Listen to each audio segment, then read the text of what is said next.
Hi, everybody. This is Dan Stolbarger. Welcome to this week's KFIR Middle East Update. It's the week of November 20th as we look back at the events that's transpired over the last week. You know, it's very difficult at this time to do any reporting as far as what's taking place in Israel because it's day by day, hour by hour, things can change. But we believe here at Holy Ground it's important to give you the best we can at the time we can. And so with that, let's take a look at the events. We usually begin with our news bites. And so let's jump in. The IDF has revealed there a lot of international pressure right now on the IDF regarding the Shafia hospital. And the IDF reveals large Hamas terror tunnels underneath, 180 feet long, 33 feet deep, under the hospital. Once again, they've shown videos of captives that were taken to the Shifa hospital. The IDF continues to release evidence of Hamas using this particular hospital and many others in violation of the laws of war. Recent claims by the BBC and CNN news networks, and this is where a biased fake news manipulating public opinion, these are the roots. BBC, CNN, news reports is that the IDF is manipulating the international media, suggesting that when they show pictures of the weapons that are discovered in the Shifa hospital area, that they've been rearranged or planted, in a sense, by Israelis. And then it gets even worse. The PA, the Palestinian Authority, and this is a so-called peaceful partner to Israel, that Biden administration wants Israel to consider giving Gaza over to them. Well, anyhow, the PA media, and they've recently just pulled this down. It was both on their Facebook and their Twitter account, but basically are accusing Israeli Black Hawk helicopters, saying that they're the ones that are responsible for the massive deaths at the Nova Rave. Even though there's video of these jihadist, barbaric terrorists coming across, raping, pillaging, and killing, the PA is saying, actually, no, that's not true. It was the Israelis that did it to themselves. Unbelievable. I guess if you tell a lie long enough, eventually somebody is going to believe it. Well, the media is insisting on claiming after the 300,000 peaceful march in Washington to support Israel, the media continues to insist that there were only about tens of thousands of people that showed up. You can look at the photos yourselves. And then it's come to the front that nearly 1,000 Detroit area demonstrators were abandoned because at the airport at Dulles because bus drivers, Muslim Arab bus drivers, refused to drive them to the event in Washington. And finally, what is going on in Canada? Canada's Trudeau quoted saying Israel must stop this killing of women, children, babies in Gaza. And Netanyahu slams the Canadian Prime Minister, saying Israeli forces don't deliberately target non-combatives, but why don't you speak at all about Hamas beheading, burning, and massacring the civilians on October 7th? So, news bites. And now our articles for this week. Noa Marciano, you'll see in the slide. And by the way, make sure you grab the PDF PowerPoint that comes along as accompanies this YouTube. You can get it on our website, or it should just be a link on your YouTube page. But the IDF soldier that was captured, Noa Marciano, 19 years old. The Palestinians held her captive under this hospital and actually videoed her where she's asking for a ceasefire, and then Hamas kills her, bludgeoning her to death, and then blaming the IDF's military strikes as the reason for her death. Again, the IDF has proven the fact that there was no bombing in that area that took her life. It was simply Hamas. And I want you to know, when we hear about a lot of this talk about ceasefires, we all hope and pray that the captives would be released. But when the Palestinians present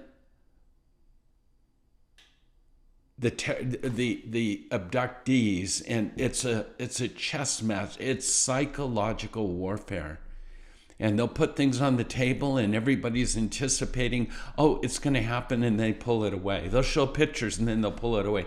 I remember years ago with Gilad Shalit, and going through this whole thing of what will it take to release, and it gets people's hopes up, only for them to pull the rug out from under. So I'm not a believer that this exchange is going to happen immediately. I pray that it does. I pray that these terrorists would release captives, but I'm wary of all that transpires.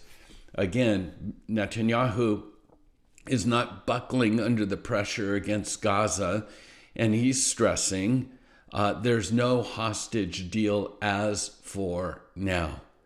So Netanyahu and the defense minister Gallant vow that IDF will track down Hamas operatives in the south of the Strip now that they've basically mopped up the north, and they're looking to the south now.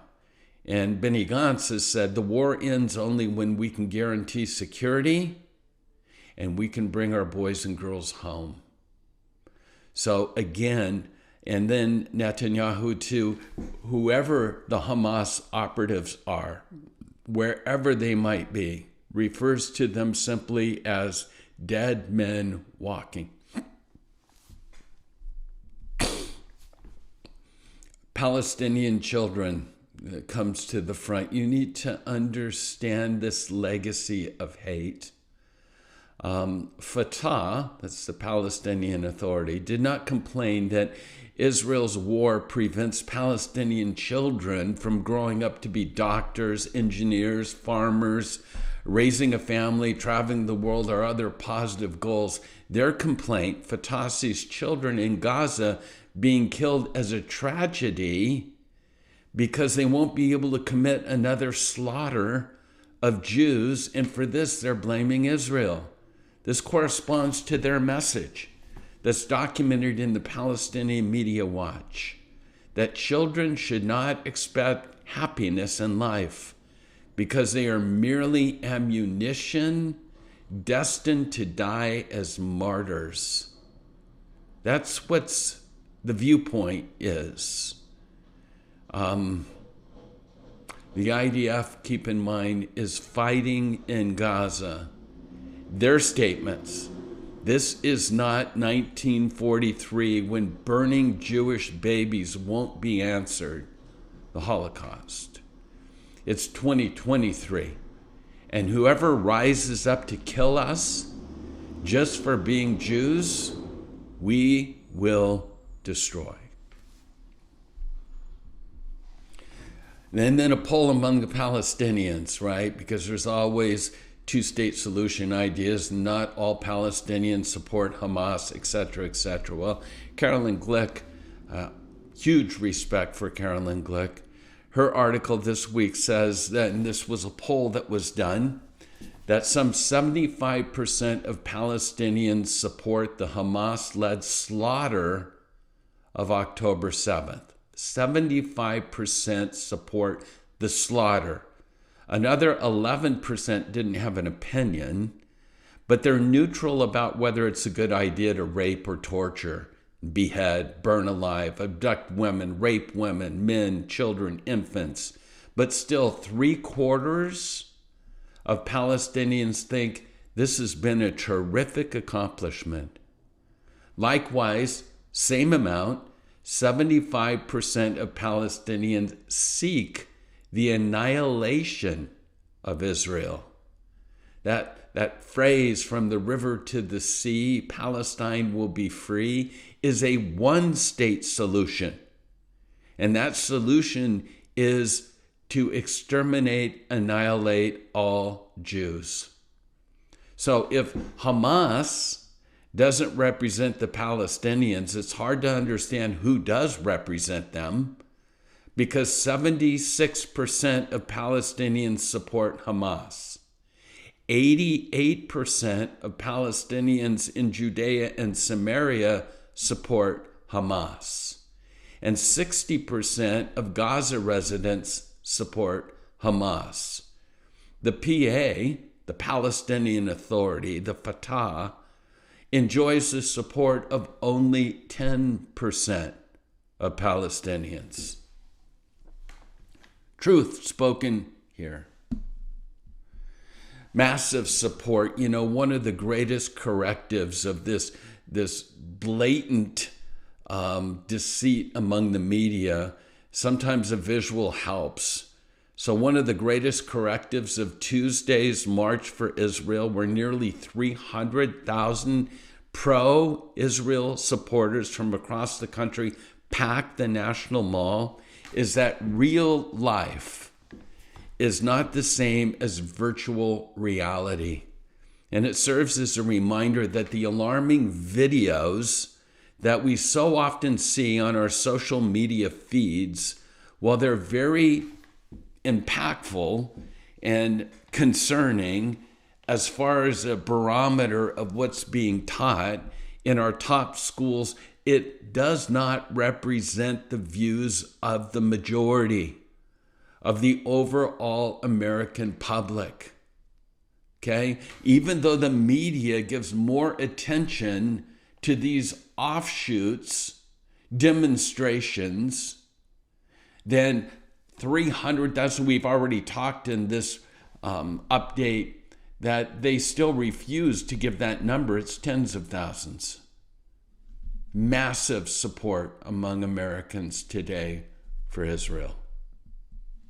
And then we have pictures coming out again, Hamas's human shields, talking about the children once again. This photo that you see in the slide was taken by IDF soldiers, posted on Saturday. And what does it show? It shows Hamas officials positioning children, human shields, in front of them to prevent Israeli forces from firing on them. This photo, again, is evidence of Hamas' use of endangering civilians in their war against Israel. Make no mistake, there's a reason why the terror tunnels and the headquarters are underneath hospitals, mosques, kindergartens, you name it. They know the moral stance of Israel, and for them, human shields. This next slide is just, for me, this is a picture. Let me see what number it is. It's slide number 10. But this is Golani 13 when we're in Israel and we have the opportunity to bless Israel. We've worked on IDF bases and we've gotten close to this particular unit, Golani 13. And so when I'm looking at this picture and seeing that they've taken over another Hamas headquarters, that green and yellow flag in the back, I have one of those in my garage as well, remembering our time with Golani 13. And then same thing with Golani 13 in the next slide.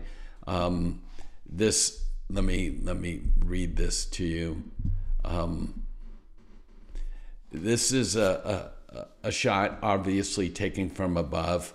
And this is the area which the terrorists trained for the October 7th massacre.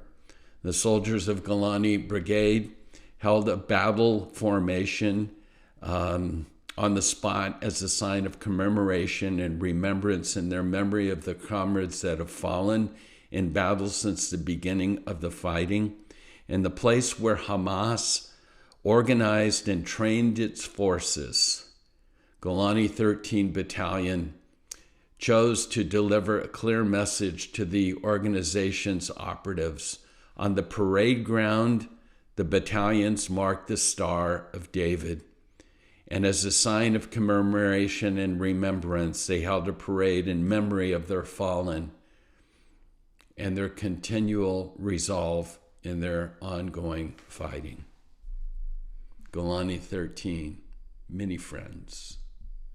Okay, that's it for this week. As I mentioned, as soon as this gets posted, it's already outdated, but we do our best to keep you all in the loop with the people that we trust for information. And so, again, the majority of these articles are from friends in Israel or resources that we have in Israel. We are planning our next trip to Israel in February 21st through March 1st. If we can get in, we're going. And we think this is going to be an amazing time. And if Israel's on your radar, there's no better time than to experience a life-transforming tour to see the land and to be a support to the Israel not only of the Bible, but the Israel of today. So consider joining us. Seats are limited now, but we still have some seats available, so check that out on our website. And then if you're local, we're so excited about hosting Aaron Shust and Joshua Aaron. We're bringing Israel to North Idaho. And so that's going to be on December 15th. And tickets for this event you can get on our website at holygroundexploration.com. So that's the report for this week. Remember, pray. Pray for the peace of Jerusalem. Pray for the release of the captives. Pray for the innocent victims. Pray, pray, and pray. Shalom.